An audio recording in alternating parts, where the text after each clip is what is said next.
The clock struck 3 a.m. as Daniel tightened his raincoat, stepping cautiously into the dimly lit alley. His breath fogged in the cold night air. The storm had passed, leaving behind a suffocating silence. Then he saw it. A black cat sat in the middle of the alley, staring at him with piercing emerald green eyes. Its fur was sleek, too pristine for a stray. Its gaze never wavered. Daniel felt a sharp chill crawl up his spine. His hands trembled as he reached out. "Where did you come from, little guy?" But the cat did not move. A single drop of blood dripped from its whiskers. Daniel stumbled back, his pulse hammering. He hadn't noticed before, but the ground beneath the cat was wet, not from rain, but from something darker. Then, the cat spoke. "You shouldn't have found me." The alley lights flickered. Darkness swallowed everything. When Daniel woke up, he was in his bedroom. His sheets were damp with sweat. The storm was long gone, but a steady scratching sound filled the air. His heart pounded. He turned his head slowly.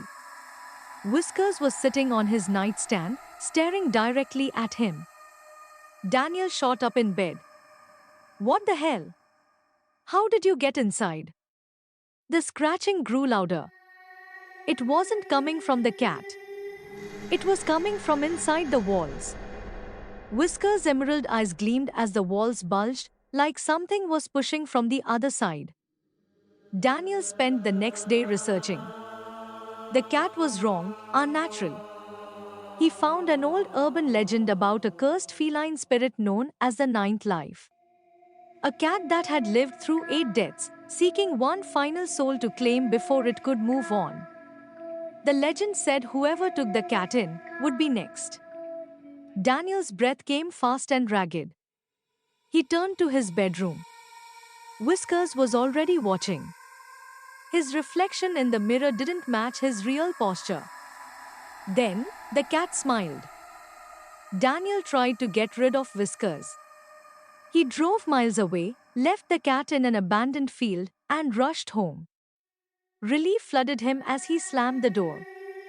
He was safe. Until he heard it. A soft meow from inside the house. Daniel turned, blood draining from his face. Whiskers was already sitting on the kitchen counter. His emerald eyes glowed unnaturally bright. "You can't escape me." The lights went out. A scream echoed. The next morning, the apartment was empty.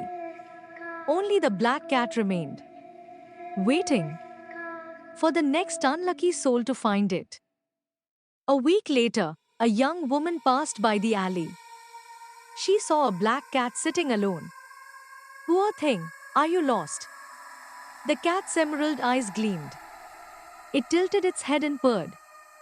The woman smiled and reached out. The cycle began again.